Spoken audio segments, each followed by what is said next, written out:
고린도전서 15장 1절 말씀.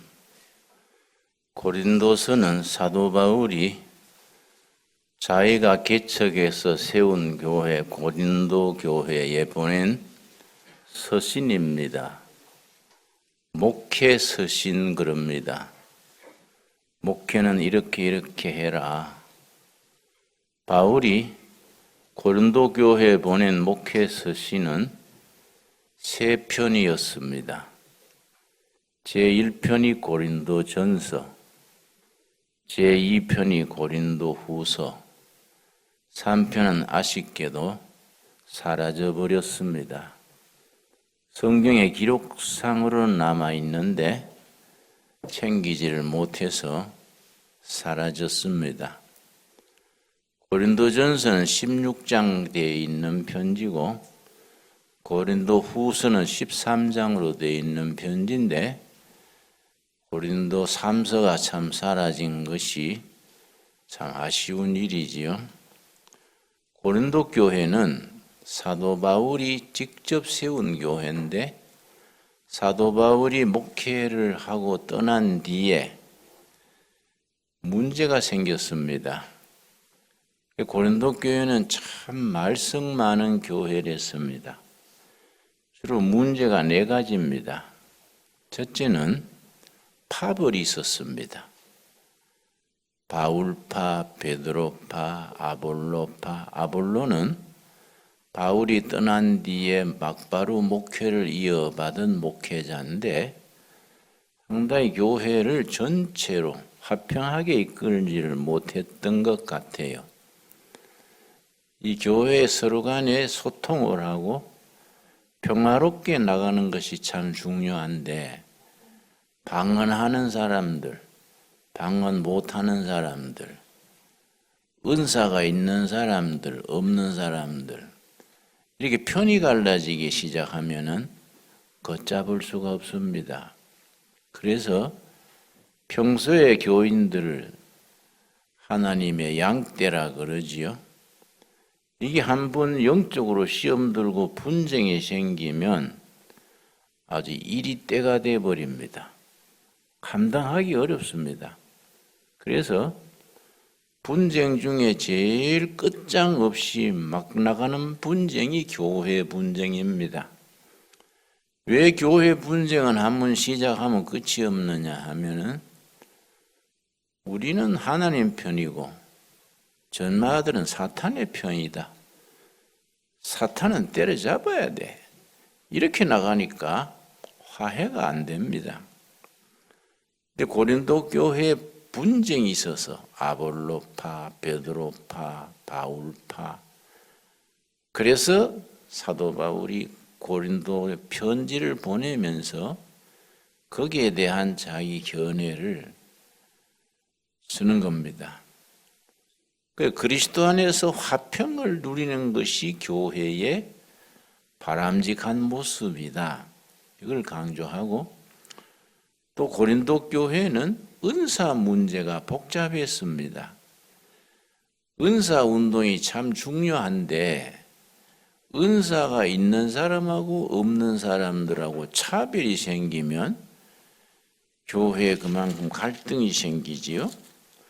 그래서 그 문제에 대해서 고린도전서 1장 1장 보겠습니다. 은사가 넘치는 교회라고 칭찬을 했습니다. 고린도전서 1장 7절 말씀. 너희가 모든 은사에 부족함이 없이 우리 주 예수 그리스도의 나타나심을 기다림이라. 은사가 넘치는 교회라고 칭찬을 했습니다. 그런데 우리 교회들이 취약점이 있습니다. 방언 은사, 병 고치는 은사, 믿음의 은사, 고린도 전서 12장에 19가지 은사가 나오는데 고린도 교회가 은사가 풍성한 교회인 것을 1장에서 칭찬을 합니다. 그런데 3장에 가면은 말이 달라집니다. 3장 1절.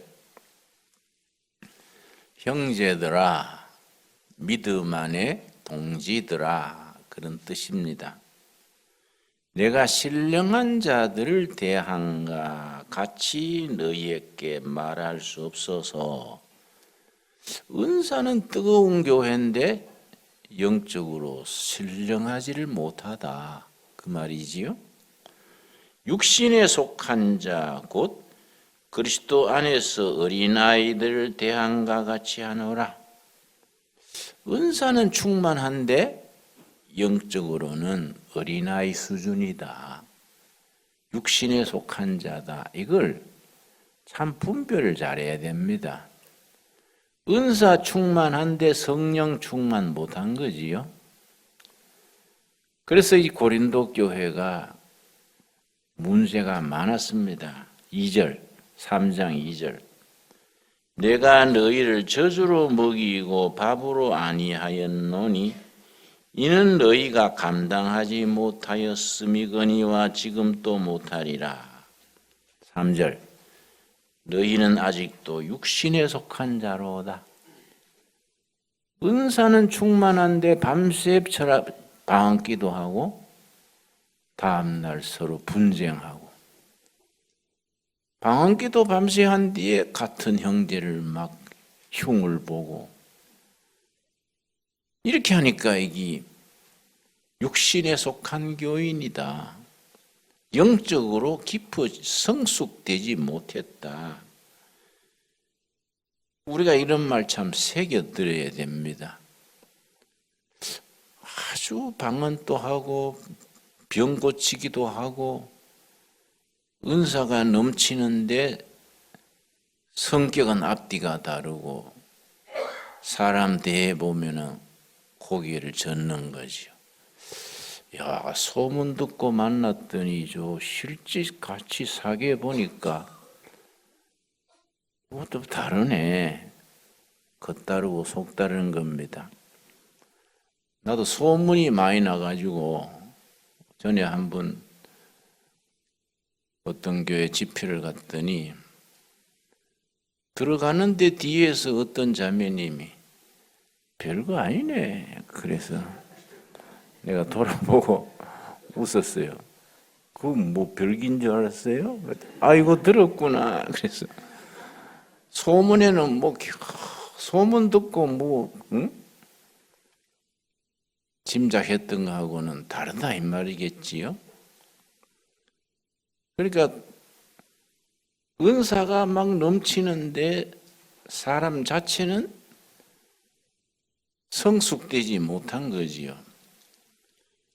그래서 고린도 교회가 말썽이 많았기 때문에 사도 바울이 거기에 대한 처방으로 편지를 보낸 겁니다. 또 고린도 교회의 치명적인 문제는 7계명 문제가 생겼습니다. 성적으로 문란해져 가지고 교회에서는 있어서는 안 될 일들이 일어나서 이게 이제 고린도서에 나오지요. 이건 세상 사람들도 하지 않는 일이다. 왜 이런 일이 있을 수 있느냐? 그러고 오늘 공부하는 부활 문제 15장입니다. 15장 고린도전서 15장 12절 말씀. 교회에 나와가지고 부활 신앙을 믿지 못하는 사람들이 있는 겁니다. 부활 신앙을 빼고 나면 우리가 믿을 게 뭐 있습니까? 우리 신앙 고백의 핵심이 부활 신앙인데 부활을 믿지 못하는 교인들이 있는 거지요. 그래서 편지를 참 절박한 마음으로 편지를 쓰는 겁니다. 15장 12절 고린도전서 15장 12절 그리스도께서 죽은 자 가운데서 다시 살아나셨다 전파되었거늘 너희 중에서 어떤 사람들은 어찌하여 죽은 자 가운데서 부활이 없다 하느냐? 고린도 교회 교인들 중에 부활을 부인하는 성도들이 있는 겁니다. 그 말이 그렇지 뭐 죽은 사람이 살았을까? 부활을 부인하는 거지요. 그러게 13절 만일 죽은 자의 부활이 없으면 그리스도도 다시 살아나지 못하였으리라. 14절 그리스도께서 만일 다시 살아나지 못하셨으면 우리가 전파하는 것도 헛것이요 또 너희 믿음도 헛것이며 15절 또 우리가 하나님의 거짓 증인으로 발견되리니 우리는 거짓말쟁이가 되는 거 아니냐. 죽은 자의 부활이 없다면 우리가 전하는 것은 거짓을 전하는 게 아니냐. 이것이 조목조목 따지는 겁니다. 그래서 고린도전서 15장을 부활장, 부활을 부인하는 사람들에 대한 변증, 논리적으로 그런 게 아니다. 그걸 써서 고린도전서 15장을 부활장이라고 하는데 그건 왜 15장이 나왔느냐? 그 당시에 고린도 교회에서 부활을 부인하는 교인들이 있기 때문에 거기에 대한 목회적 차원에서 서신을 보낸 겁니다. 그래서 목회 서신이라 그렇게 부릅니다. 초대교회에 그 시대에 부활에 대해서 4가지 입장이 있었습니다. 부활에 대한 잘못된 입장, 부활 신앙을 오해하고 그건 엉터리다 하는 입장이 4 있었는데 첫째는 뭐냐 하면은 기절설입니다. 예수님이 십자가에서 실제 죽은 게 아니고 기절해 있었는데 그걸 내려가지고 무덤에 3일 동안 있는 동안에 기절해 있다가 깨난 것이다. 그 첫째 기절설입니다. 두 번째는 뭐냐면 도적설입니다. 도적설. 예수님이 십자가에 달려있는 동안에 죽기 전에 로마 군인들한테 뇌물을 줘서 모른 척 해라. 그리고 죽기 전에 십자가에서 내려가지고 기절해 있는 상태에서 며칠 뒤에 3일 뒤에 깨난 것이다. 그래서 40일간 더 계시다가 후유증으로 완전히 죽으신 것이다. 예수님이 40일 뒤에 승천하셨으니까 그게 이제 시체를 도적했다는 설이지요. 이제 로마 군인들한테 뇌물을 주고 죽기 전에 시체를 내려서 이제 나중에 깨난 거이다. 그리고 나중에 또 그걸 시체를 무덤에서 로마 군인들이 술 한잔 먹이고 뇌물을 줘서 시체를 빼내가지고 딴 데 갖다 놓고 시체를 도적질해 간 거다. 이 도적설이지요. 근데 이제 제일 중요한 3번째는 뭐냐면 의미설입니다. 의미설. 실제 예수님이 부활하신 게 아니라 부활 신앙의 요점은 뭐냐? 부활에 대한 영적 의미가 중요한 것이다. 역사적으로 현실적으로 예수님이 부활하신 게 아니라 부활에 대한 신학적, 사상적, 영적 의미로서 중요한 것이다. 독일의 불트만이라는 신학자가 있었습니다. 불트만. 이분이 이제 비신화화, 비신화화. 예수님이 실제 죽어서 부활한 게 아니고 그걸 신화적으로, 그걸 상징적으로 부활의 의미를 부여한 것이다. 그런데 뭐 예수님이 십자가에 부활한 사건 자체가 아니고 의미로만 있으면은 기독교는 하나의 사상이나 이데올로기는 될 수 있어도 부활신앙, 생명신앙은 사라지는 거지요. 12절에 가서는 너희 중에 어찌하여 죽은 자의 부활이 없다고 하느냐. 그래 되면 어떻게 되느냐? 우리는 거짓말쟁이가 되고 평생 헛것을 믿는 우리는 정말 불쌍한 무리가 아니냐? 그럼 예수님이 부활하신 것이 한두 사람이 받느냐? 그래서 14절 말씀, 14절, 15장 4절. 장사 지낸 바 되셨다가 성경대로 사흘 만에 다시 살아나사. 이때 성경 구약 성경이지요.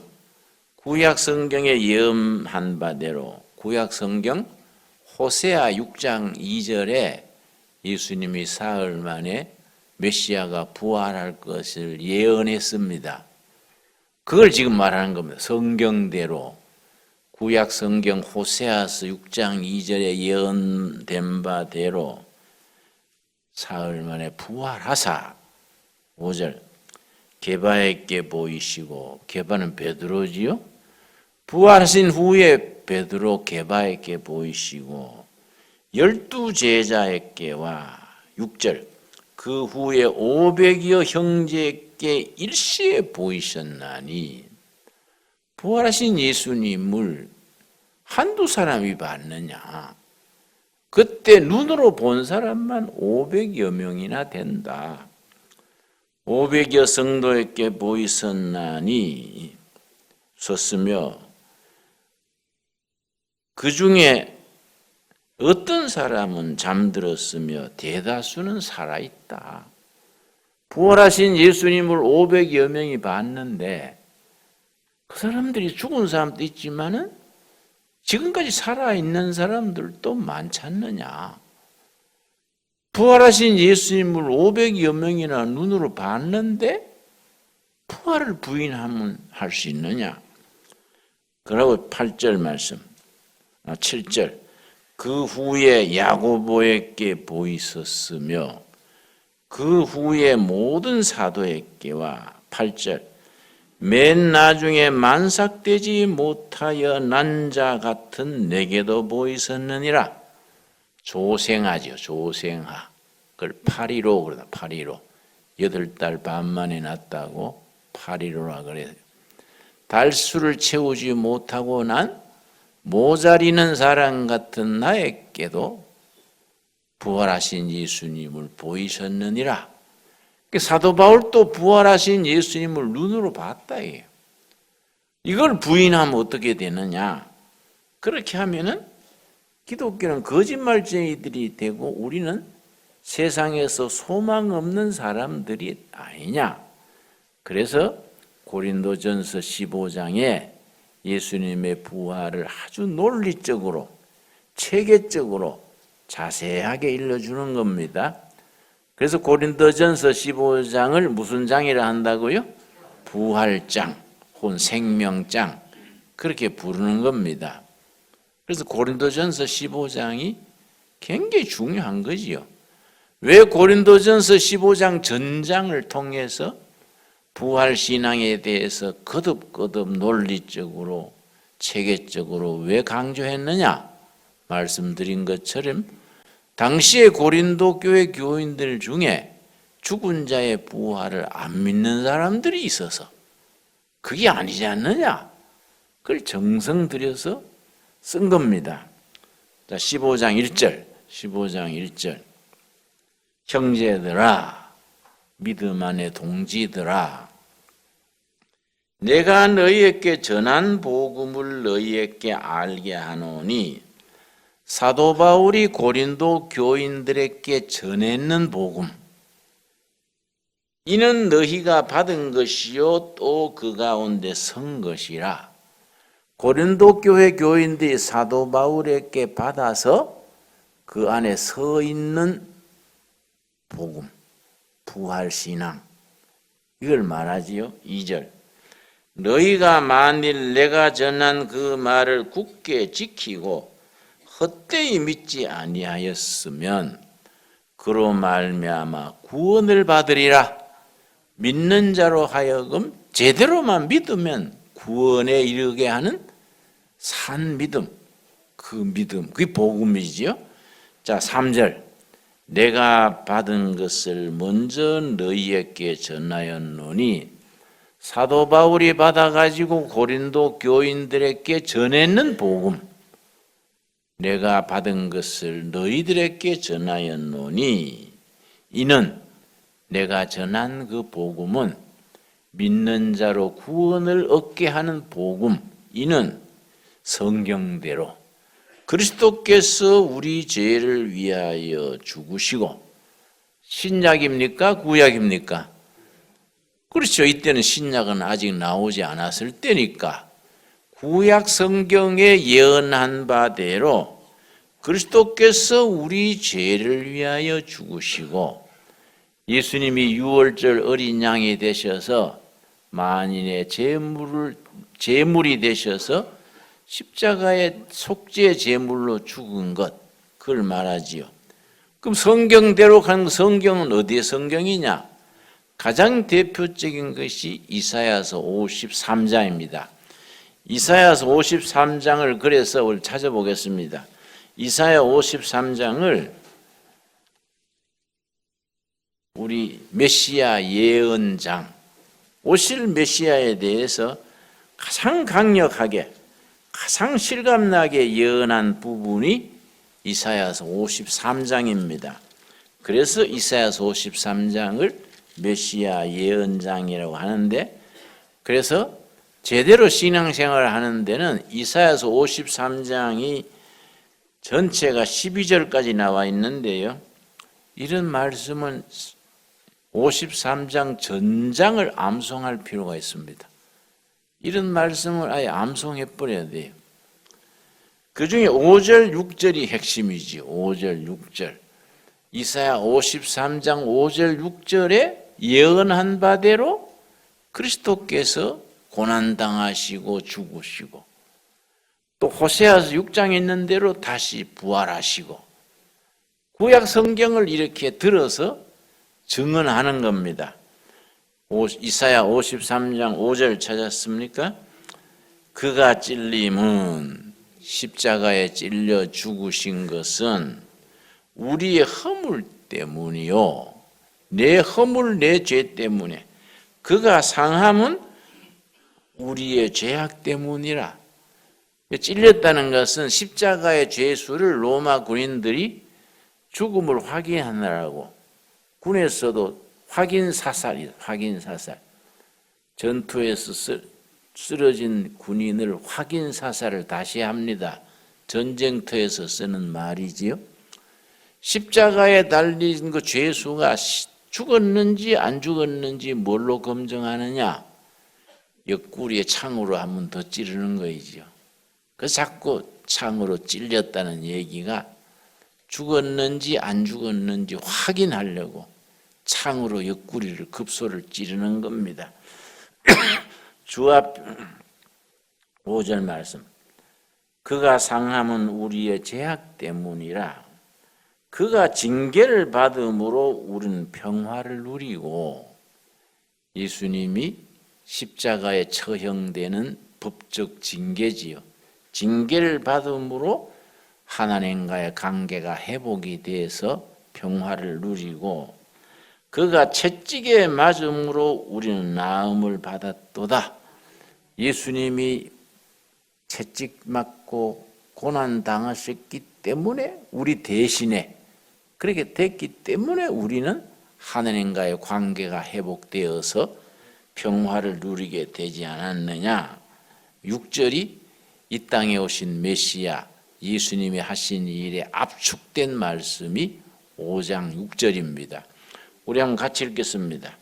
우리는 다 양 같아서 그릇 행하여 각기 제 길로 갔거늘 여호와께서는 우리 모두의 죄악을 그에게 담당시키셨도다.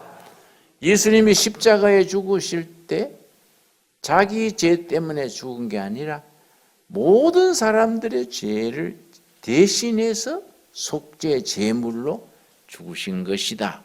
이제 이 성경대로 예수께서 죽으셨다는 겁니다. 그걸 고린도전서 15장에 예수님의 부활 생명을 논증을 하면서 그 얘기를 합니다. 자, 고린도전서 15장 3절 보겠습니다. 15장 3절. 내가 받은 것을 먼저 너희에게 전하였노니, 바울이 받아가지고 고린도 교회 교인들에게 전하였노니 이는 성경대로, 아까 읽었지요? 이사야서 53장에 나오는, 또 이사야서 7장에 나오는, 창세기부터 계속해서 예수님이 오셔서 고난당하시고 죽으실 것을 계속 얘기했는데, 성경 전체 중에서 메시아가 오시는 것을 제일 먼저 예언한 부분이 창세기 3장에 나옵니다. 창세기 3장 15절. 예수님의 죽으심에 대한 첫 번째 예언이지요. 창세기 3장에서 벌써 나오는 겁니다. 메시아가 오셔서 어떻게 사시고 어떻게 구원을 이루시는 것이 창세기 3장 15절을 그래서 원복음입니다. 원복음. 오리지널. 원복음. 창세기 3장 15절에 대한 교회 역사에서 해석사가 있습니다. 15절. 내가 너로, 하나님께서 사탄의 앞제비 뱀에게 하는 말입니다. 여호와께서 내가 너로, 사탄의 앞제비 너로 여자의 원수가 되게 하고, 여자와 원수가 되게 하고, 사탄과 여자는 원수입니다. 이때 여자는 단수입니다. 단수. 여자들이 아니고 여자와 원수가 되게 하고, 너 후손도 여자의 후손과 원수가 되게 하리니, 여자의 후손은 남자를 거치지 아니하고 태어난 메시아 예수님, 여자의 후손. 보통 우리 인류는 누구 후손이라 합니까? 아담의 후손. 아담의 후손. 예수님은 아담의 후손이 아니고 누구의 후손입니까? 여자의 후손, 마리아. 남녀 관계를 하지 아니하고 성령으로 잉태하는 여자의 후손. 우리 인류 전체는 누구 후손이라고요? 아담의 후손. 그래서 창세기 3장에서부터 벌써 그 얘기가 나오는 겁니다. 오리지널, 원복음. 여자의 후손과 원수가 되게 하리니, 여자의 후손은 너 머리를 상하게 할 것이요. 예수님이 사탄 권세를 멸망시키는 걸 말합니다. 여자의 후손 메시아 그리스도께서 사탄의 후손은 머리를 상하게 할 것이요. 머리를 상하게 하는 것은 이건 생명에 직결되는 거지요. 그런데 너는 그의 발꿈치를 상하게 할 것이니라. 사탄은 메시아의 발꿈치를 상하게 할 정도다. 발꿈치 상해가지고 죽지는 않지 않습니까? 그래, 예수님이 십자가에 손과 발에 못 박히신 것. 너는 여자의 후손을 발꿈치를 상하게 할 것이고, 여자의 후손은 너 머리를 상하게 해서 멸망시킨다. 창세기 3장 15절 이해 갔습니까? 상당히 우리가 성경을 이해하고 받아들이는 데에 중요하지만은 까다로운 구절입니다. 창세기 3장 15절 우리 한번 같이 읽겠습니다. 내가 너로 여자와 원수가 되게 하고 너 후손도 여자와 후손과 원수가 되게 하리니, 여자의 후손은 너 머리를 상하게 할 것이요 너는 그의 발꿈치를 상하게 할 것이니라 하시고. 이 말씀이 이해 갔습니까? 성경의 맨 처음으로 메시아에 대한 예언입니다. 그래서 오리지널 복음이라 그래요. 오리지널. 가장 처음 선포되는, 그러니까 창세기에서부터 계시록까지 끊임없는 예언, 선지자를 통해서 여러 종들을 통해서 성경에서 예언된 대로 이루어진 것이다. 자, 고린도전서 15장 3절은 이해하셨지요? 성경대로 그리스도께서 우리 죄를 위하여 죽으셨다. 대표적인 게 이사야서 53장이다. 그 다음 4절 이사야서 53장 4절 장사 지낸 바 되었었다가 무덤에 묻히셨다가 사흘 만에 다시 살아나사. 예수님이 금요일 저녁에 죽으셨지요? 그 성금요일 그럽니다. 성금요일. 금요일에 예수님이 십자가에서 숨 거두셨는데 금요일 하루, 토요일 하루, 그 구약에서는 안식이 토요일이지 않습니까? 주일 새벽에 예수님이 부활하셨으니까 3일 후에 부활되셨다. 그렇게 말하는 거지요. 날짜로서 3일입니다. 자, 성경대로 사흘 만에 다시 살아나사. 호세아서 6장 한번 찾아보겠습니다. 호세아서 6장. 호세아서 우리 선지서 아모스, 호세아 그 중에 그래서 우리가 신약과 구약의 말씀을 연결시켜서 확신을 가지고 우리가 말씀을 익혀나가야지요. 호세아서 6장 2절 말씀.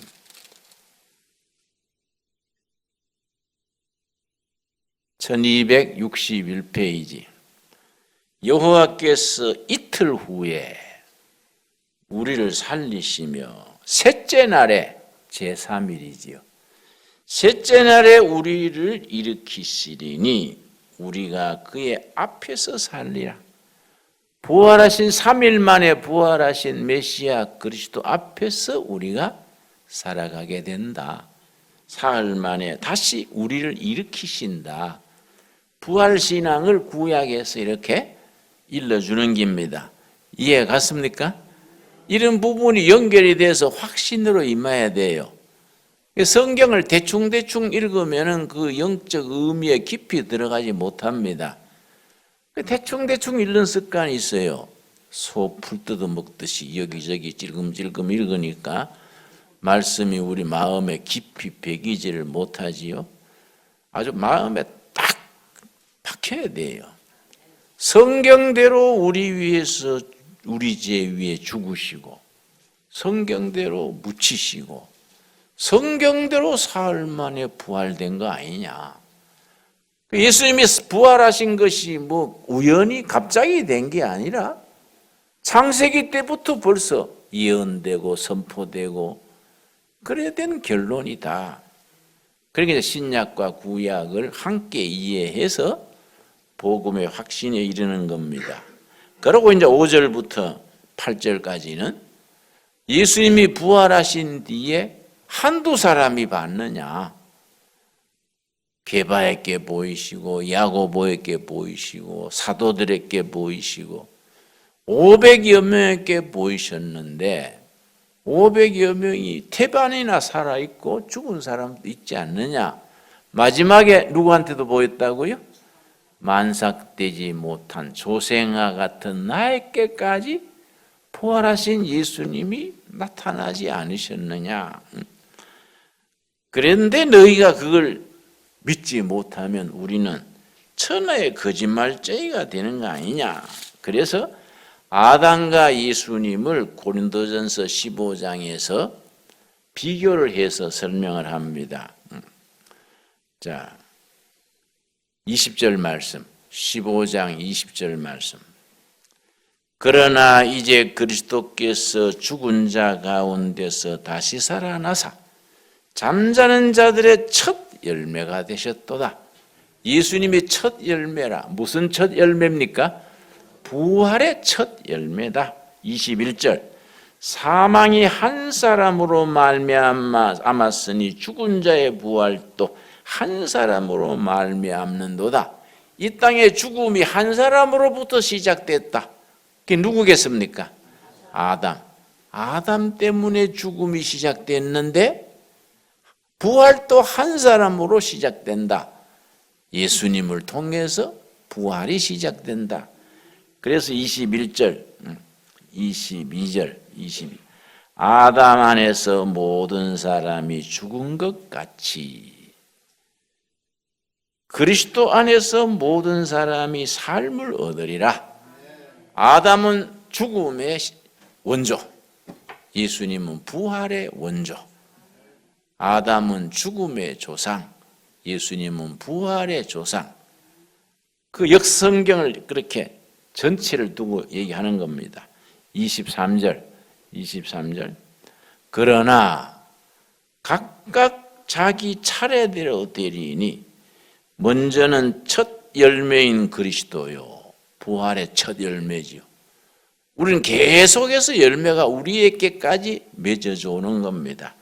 부활의 첫 열매인 그리스도요. 다음에는 그가 강림하실 때에 그리스도에게 속한 자요. 믿음을 가지고 예수님 안에서 죽은 자들, 앞선 믿음의 선배들 다 일컫는 겁니다. 자, 24절.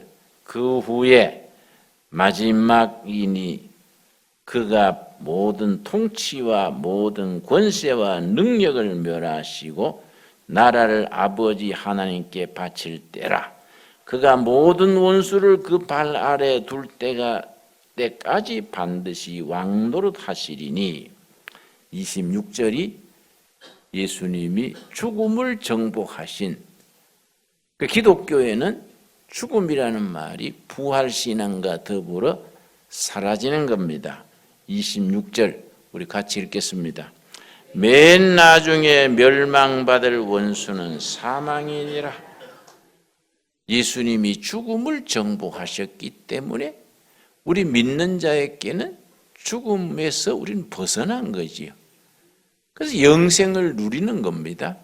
그래서 요한 1서 5장 13절에 우리가 믿는 사람에게 주신 약속의 말씀이 있는데 요한 1서 5장 13절 말씀. 그래서 교우들 우리 성도님들이 말씀에 대한 확고한 고백이 있어야 됩니다. 오히려 사이비 교단은요, 뭐 구원파라든지 박대선파라든지 신학적으로 바르지 않아서 그러지 철저하게 가르쳐 놓으니까 뭐 달달달 나오지요. 여기 이제 여호와의 증인 가는 사람들 있지요. 동두천에도 요 나가다 보면은 여호와의 증인 센터가 있습니다. 두 사람이 꼴짜기까지 나를 전도하러 왔더라고요.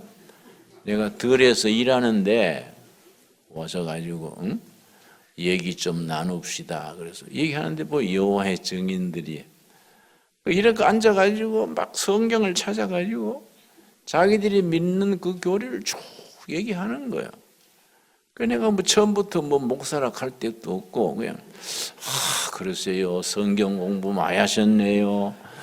아이고 참 공부를 많이 하셨네요. 다 듣고 나서 그 사람들의 약점이 뭐냐? 자기들에게 맞는 구절만 쭉 나오는 거예요. 맞는 구절만. 그럼 성경에 또 다른 구절도 있지 않습니까? 그걸 갖다 대면 쩔쩔 매는 거예요. 응? 그렇게 말씀하셨는데 이런 구절은 어떻게 해석될까요? 대답을 못하니까 얼른 넘어가지요. 넘어가지 마시고 얘기해 봅시다.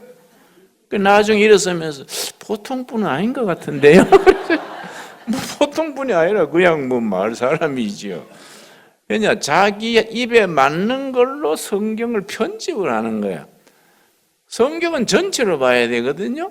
전체를 봐서 구원의 신앙을 딱 결론이 나와야 되는데 자기들한테 맞는 것만 쭉 뽑아가지고 해놓으면은 허점이 있지 않습니까? 다른 구절을 갖다 대면은 자기들의 체계가 무너지는 거예요. 그러니까 대답을 못하는 거이지요. 그리고 우리가 참 요한 1서 5장 13절에 우리 신앙인들이 이 장로교, 감리교, 정통교의 신앙인들이 성경에 대한 확신이 있어야 돼요. 우리가 예수를 믿고 구원받은 우리에게 영원한 생명이 있는 걸 믿습니까? 그걸 확신해야 되는데 좀 무슨 소리 들으면 헷갈리는 거예요. 누가 그런 상황에서 성경을 쭉 풀면은 야 쪽집게네. 본교회 목사님은 왜 그런 거 안 가르쳐 줬을까?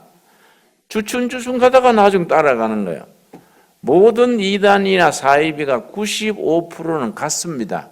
더 열심히요. 그 사람들은 끝에 5%가 달라지네, 5%. 그래 쭉 갔더니까 교회에서 하는 거 같네 하다가 성경을 참 쪽집게처럼 푸네. 그러다가 나중에 분별을 못하게 되는 거이죠. 요한일서 5장 13절. 내가 하나님의 아들의 이름을 믿는 너희에게 이것을 쓰는 것은 요한일서를 왜 썼느냐, 요한일서를 썼는 이유를 밝히는 겁니다. 너희로 하여금 너희에게 영생이 있음을 알게 하려 함이라. 믿는 너희에게는 영원한 생명을 이미 가지고 있다. 아멘 하십니까? 이미 영생을 소유하고 있다. 영생을. 그래 그걸 우리가 실감나게 아멘으로 응답해야 되는데, 그렇지 못하고 우리가 신앙생활에 확신이 없으니까 옆에 엉뚱한 소리 들으면 흔들리는 거지요. 요한복음 5장 24절 말씀, 5장 24절 말씀. 그래서 우리 성도님들이 예배 드리고 설교 듣고 그러면서 확신에 거하지 못하니까, 믿는 바가 확실하게 거하지 못하니까 오히려 사이비 이단들은 확신한데 정통교회 교인들이 쭈삣거리고 확실히 이르지 못하니까 흔들리게 되는 거죠. 그래서 신앙이 없는 사람들이 사이비로 넘어가는 게 아닙니다. 각 교회 잘 믿는다는 사람들, 아주 알짜 교인들이 더 잘 믿으려고 여기저기 다니다가 미혹이 되는 경우가 많습니다. 절대로 사이비에 넘어가서 흔들리는 사람들이 보통 교회에서 뒷자리에 앉아있던 사람들이 아니에요. 그 사람들은 잘나나 못나나 본교회를 지키는 겁니다. 그래서 산에 그런 말이 있죠. 못생긴 나무가 산을 지킨다. 그런 말 아세요? 못생긴 나무가 산을 지킨다. 잘생긴 나무는 찍어서 대들보 쓰고 제목으로 쓰고, 쓸모없는 나무가 손 안 대니까 산을 지키는 식으로. 그러니까 우리가 이 성경에 대한 확실한 교리에 대한 공부가 딱 정립이 되어 있어야 됩니다. 그래서 캐톨릭 교회에서는 처음 입교하면요 6개월간 교리 공부를 거치지요. 교리 공부를 철저히 거쳐서 영세죠. 영세 세례를 주는 거죠. 그런데 우리가 그런 철저한 그 공부를 거쳐야 되는데, 우리도 이제 봄이 됐고 하니까 기본에 대해서 우리가 성경 이론을 공부할 필요가 있습니다. 교리 문제를. 요한복음 5장 24절 찾았습니까? 네. 내가 진실로 너희에게 이르노니, 예수님이 말씀하실 때 꼭 알아야 될 것은 진실로 이걸 거듭 말씀하시는 겁니다. 내 말을 듣고 또 나 보내신 이를 뭐하는 자? 네. 듣고 믿는 자. 조건이지요. 듣고 믿는 자는 영생을 얻었고, 구원의 과거 시제입니다. 과거. 언제 영생을 얻었습니까? 듣고 믿었을 때 이미 영생을 얻은 거지요. 그래서 요한일서 5장 13절에 믿는 너희에게 이미 영생이 있다.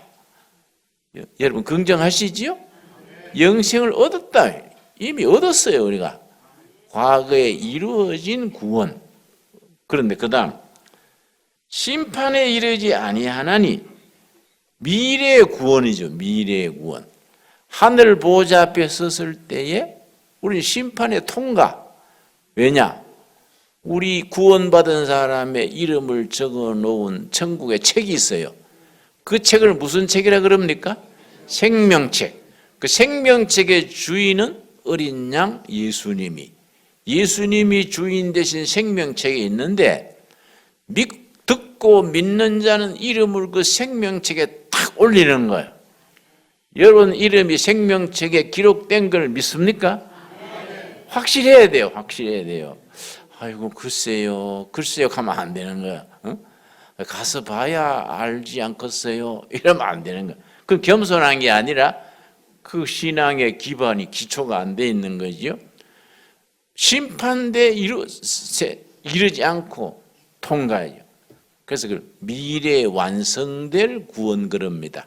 그 다음에 세 번째가 이제 뭐라 했습니까? 사망에서 생명으로 현재에 옮겨져 살고 있느니라. 이걸 구원의 현재 시제라는 영어 문법 배울 때 시제란 말 기억나십니까? 영어로 tense 그래. tense.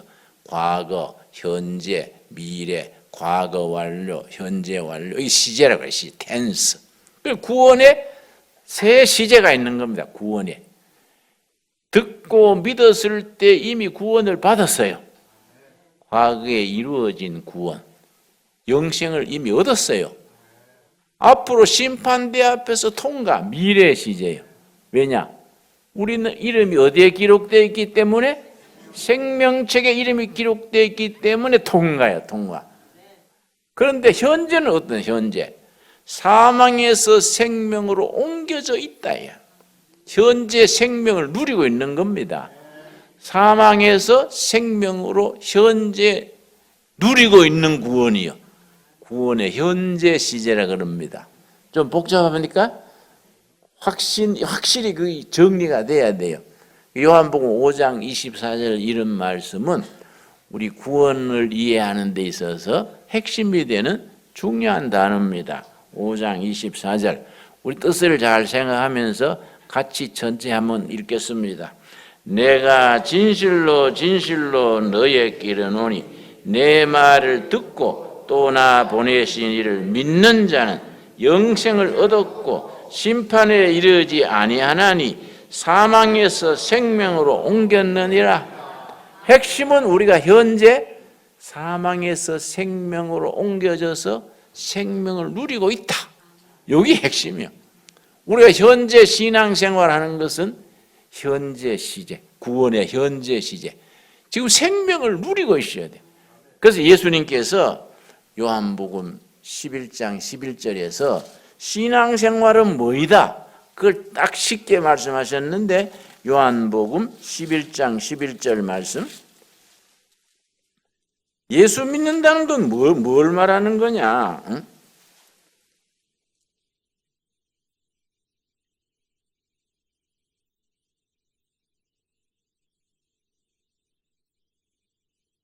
(10장 10절입니다. 10장 10절. 요한복음 10장 10절 말씀. 확실히 나이는 안 먹는 게 좋아요. 깜빡깜빡해요. 10장 10절. 10장 10절. 도둑이 오는 것은 도둑질하고 죽이고 멸망시키려는 것뿐이요. 내가 온 것은, 예수님이 오신 것은 왜 오셨느냐? 양으로 생명을 얻게 하고 풍성히 얻게 하려 하는 것이라.